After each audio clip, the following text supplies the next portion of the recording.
Saudara anggota Komisi 1 DPR, TB Hasanuddin mendesak Polri untuk mengungkap penyebab kematian diplomat muda Kementerian Luar Negeri Arya Daru Pangayunan. Hal tersebut ia sampaikan saat ditemui di Kompleks Parlemen Senayan, Jakarta pada Selasa siang. TB menyebut kematian diplomat yang biasa dipanggil Daru tersebut menyisakan banyak pertanyaan dan dinilai cukup janggal.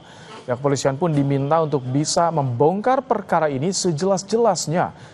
Hingga kini polisi telah memeriksa setidaknya 5 saksi termasuk istri korban dan penjaga kos korban di kawasan Menteng, Jakarta.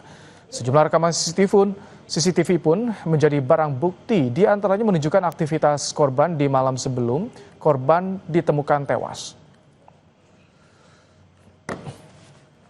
Melihatnya cukup janggal, apalagi kalau ada ahli yang mengatakan bahwa itu bunuh diri, ya. Bunuh diri sepertinya susah karena sebelum meninggal almarhum itu pernah belanja perlengkapan untuk persiapan menjabat di tempat lain. Apa mungkin logikanya kemudian menjadi persiapan untuk bunuh diri, dan itu menjadi tanda tanya besar yang harus dipecahkan. Mendorong pihak manapun untuk segera membongkar. Tunjukkan kemampuan para penyidik kepolisian, ya. Untuk mengulas lebih dalam tentang kasus kematian diplomat muda Arya Daru Pangayunan, kami akan berbincang dengan anggota Komisioner Kompolnas Yusuf Warshim. Selamat malam, Pak Yusuf. Selamat malam, Mas Rahmat Ibrahim. Baik, Pak Yusuf, ini bukti-bukti secara digital nih, CCTV, HP korban juga ada. Tapi kita sangat minim sekali perkembangan penyelidikan dari kepolisian. Bagaimana Kompolnas melihatnya? Apakah ini termasuk lambat atau seperti apa? Baik, terima kasih. Dalam pantauan Kompolnas sampai saat ini, bahkan mungkin penyidik tidak menonton. Mereka sedang bekerja. Mereka sungguh-sungguh melakukan penyelidikan. Memang kita lihat pada peristiwa ditemukannya meninggal dunia almarhum ini, penyelidikannya memang penguatannya pada scientific crime investigation. Pertama, scientific crime-nya itu tentu ada pada TKP. TKP ini harus betul-betul ori. Karena di TKP itu dapat menunjukkan apabila itu diduga kejahatan, tentu kejahatan itu dipastikan tidak sempurna. Dipastikan meninggalkan jejak-jejak. Nah, apakah jejak itu bersifat fisik atau jejak digital. Nah, tentu di TKP itu. Yang kedua, terkait dengan di TKP sendiri ada CCTV, begitu juga apabila ditemukan ada handphone korban, tentu itu bagian dari jejak yang perlu terus diungkap. Nah, memang penguatannya pada scientific crime investigation yang itu memerlukan dukungan kuat pemeriksaan laboratorium forensik, tentu kita memang harus bersabar. Kompolnas sendiri sebagai pengawas tentu tetap mendorong profesionalisme. Penyidik kita memang melihat penuh kecermatan dan kehati-hatian. Tentu kami sendiri tidak mendorong pada satu duga-menduga. Ya, ini yang penting fakta-fakta itu dikumpulkan. Dari semua fakta-fakta, baik itu yang sifatnya digital maupun non-digital, itu dikumpulkan. Dari situ nanti dirangkai apa sebenarnya peristiwanya. Tapi biasanya tentu, kan dijelaskan pada publik, Pak Yusuf, ketika ada temuan CCTV. Apalagi dengan kasus high profile seperti ini kan, polisi biasanya suka rajin menyampaikan ini temuannya bagaimana, hasil pemeriksaan dengan istri korban, sementara seperti apa, jejak digital di HP juga ada juga di situ, Pak Yusuf, biasanya.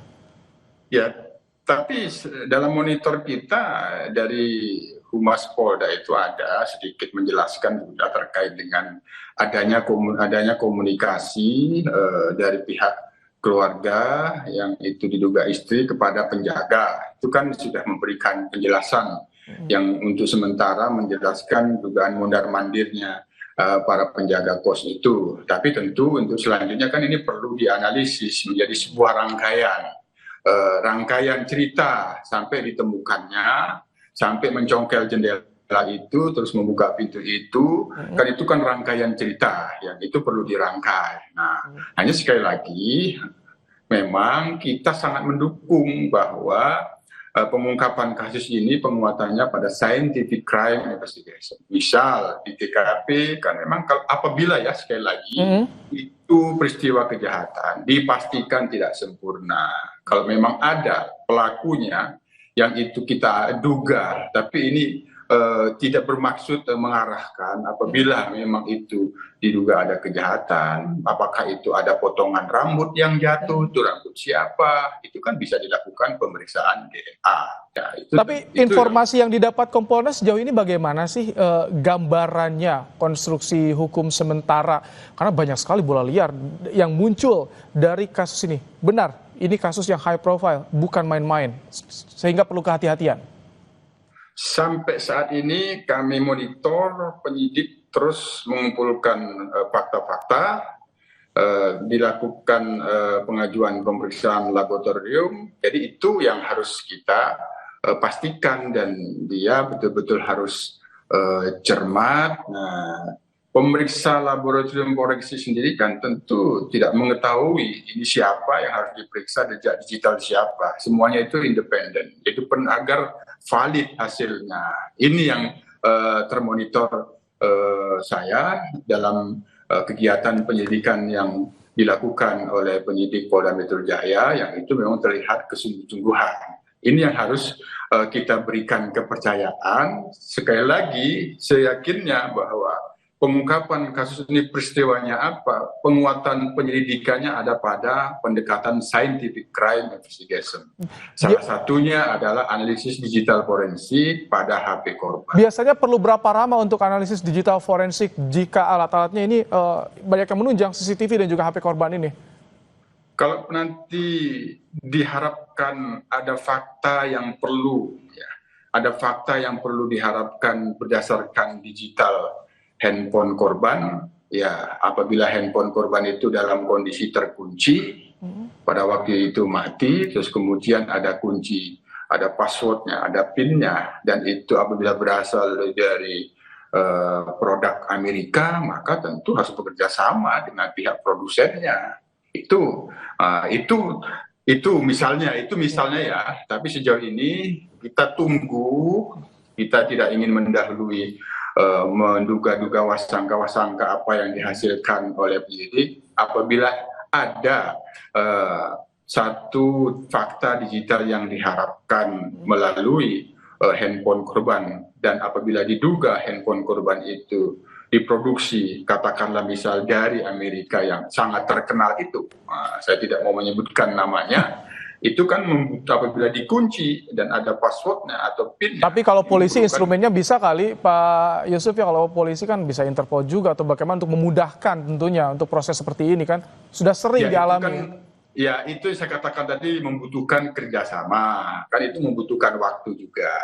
Tapi sekali lagi dalam pantauan Kompolnas sejauh ini Mas Rahmat, penyidik terus bekerja, kami sendiri mendorong tetap profesional, jangan terpengaruh kepada opini-opini apapun, meskipun itu bisa menjadi saran dan masukan. Semua itu berdasarkan fakta-fakta yang harus terus diungkap, dan itu yang harus menjelaskan apabila memang saat ini sudah masuk pemeriksaan laboratorium forensik, maka itu kita tunggu. Nah, yang kedua terakhir soal nanti otopsi, ini kan apakah diperlukan ekshumasi, ya itu tentu kami Kompolnas tetap mendukung apabila itu memang diperlukan, dilakukan ekshumasi untuk memberikan lebih terang penyebab kematian, tentu itu dilakukan. Apabila memang itu tidak, yang sekarang ini sudah didapatkan hasil otopsinya, apa yang ada di dalam jenazah korban, apakah ada tanda-tanda kekerasan atau tidak, saya kira itu juga sudah bisa menjelaskan. Tapi tentu ini yang punya otoritas tentu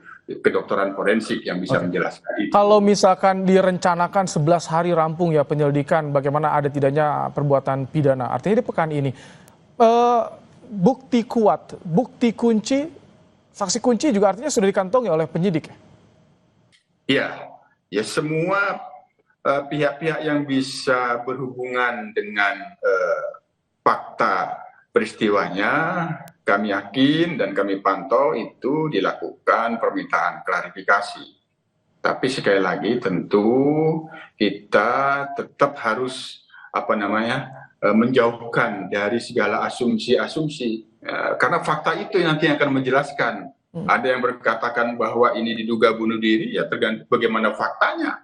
Tapi sejauh ini, karena ini dari sisi korban sendiri ditemukan berada di dalam kamar, kan sederhananya, siapa orang terakhir, apakah ada selain korban yang masuk di dalam kamar kos tersebut? Kan itu satu pertanyaan yang sederhana, yang itu pasti dipastikan itu berusaha diungkap faktanya oleh penyidik. Itu Mas Ibrahim. Kalau misalkan dengan adanya CCTV di kos-kosan yang tergolong mewah ini, tentu sebetulnya harusnya bisa dengan mudah melihat ya, kalau misalkan tidak dipotong-potong nih Pak Yusuf. Betul, maka dipastikan kan tadi yang saya katakan, TKP itu yang sudah diolah TKP 3 kali itu memang benar-benar ori, termasuk CCTV yang berada di TKP yang itu menyorot jalan ke kamar yang kita lihat ada pintu kamar. Nah itu dipastikan ori semuanya, disitulah akan diketahui berdasarkan analisis CCTV.